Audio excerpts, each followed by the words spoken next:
जय गुरुदेव, जय माँ गायत्री। सभी को मेरा प्रणाम। चलिए आज जानते हैं कि गुरु के मुख से निकला हुआ वाक्य कभी असत्य नहीं होता। गुरु से जो भी मुख से बोल दें या गुरु जो भी हमारे लिए कह दे वही सत्य हो जाता है। चलिए इस कहानी के माध्यम से इसको समझते हैं। मैं बचपन से ही बहुत तार्किक स्वभाव का था। ज़्यादा पूजा पाठ या साधु बाबा आदि के आडंबरों से बहुत दूर रहता था। मुझे समाज निर्माण से जुड़े नैतिक और सामाजिक कार्यों में रुचि थी।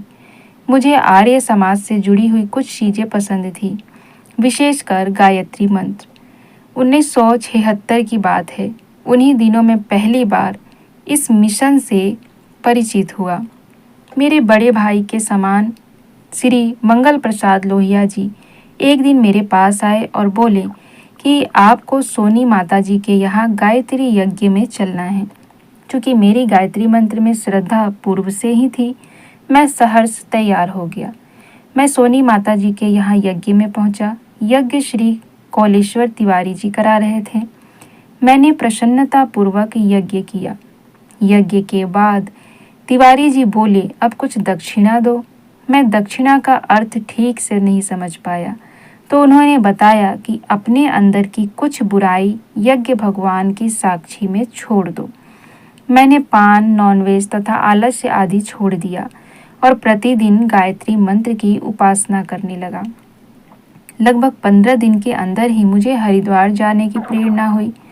संयोग से मंगल जी शांति कुंज जा रहे थे। मैं भी उनके साथ हो लिया। ट्रेन से सुबह ही पहुंच गया था। स्नान आदि के बाद मैं गुरु जी के प्रवचन में पहुंच गया।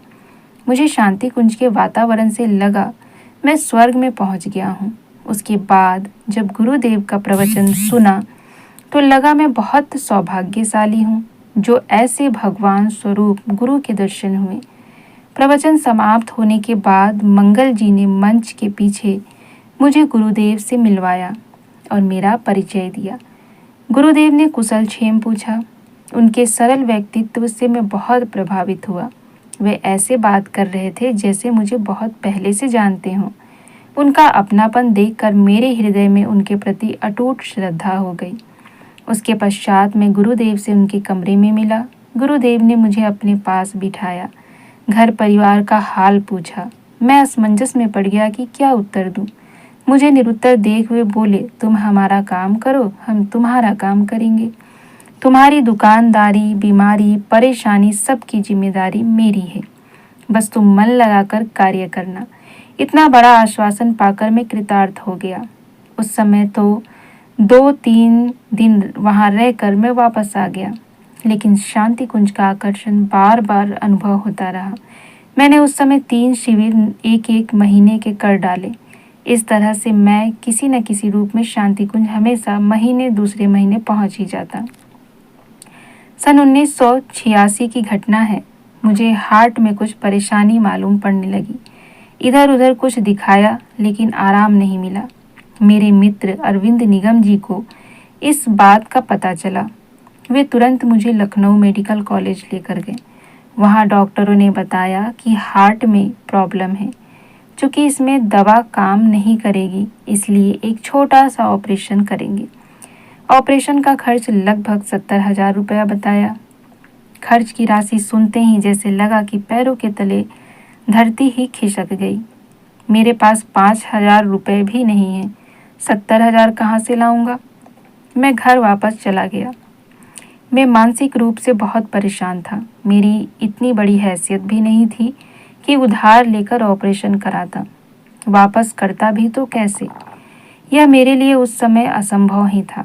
मुझे कुछ भी समझ नहीं आ रहा था। अचानक मुझे गुरुदेव के वे शब्द याद आए कि बेटा तुम हमारा काम करो, हम तुम्हारा काम करेंगे। तुरंत मैंने हरिद्वार जाने की व्यवस्था बनाई।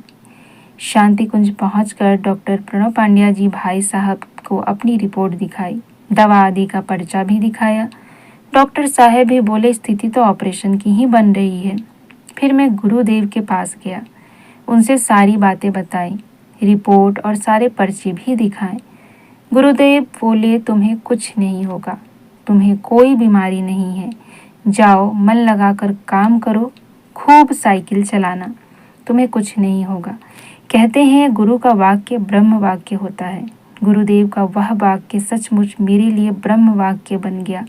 मैं आज तक पूरी तरह स्वस्थ हूँ। मुझे किसी प्रकार की कोई परेशानी नहीं है। गुरुदेव की कृपा से मेरा जीवन संकट बड़ी आसानी से टल गया।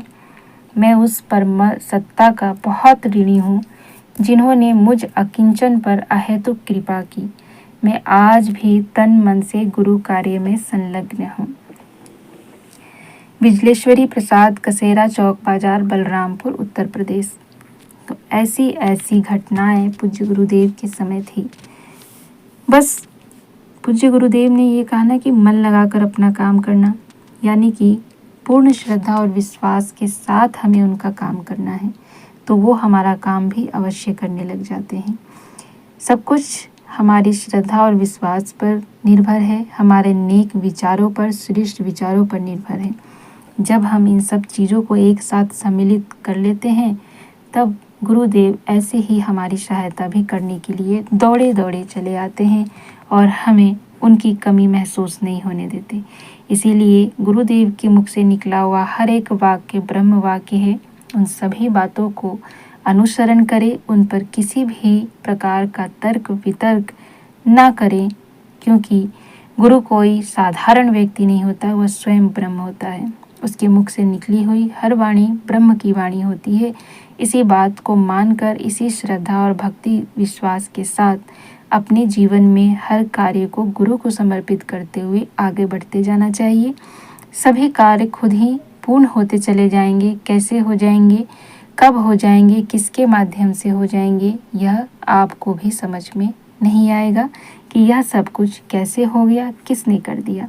यह होती है गुरु की लीला, यह होता है गुरु का आशीर्वाद, और ऐसी होती है गुरु सत्ता का ममत्व, उनका प्रेम, उनका स्नेह।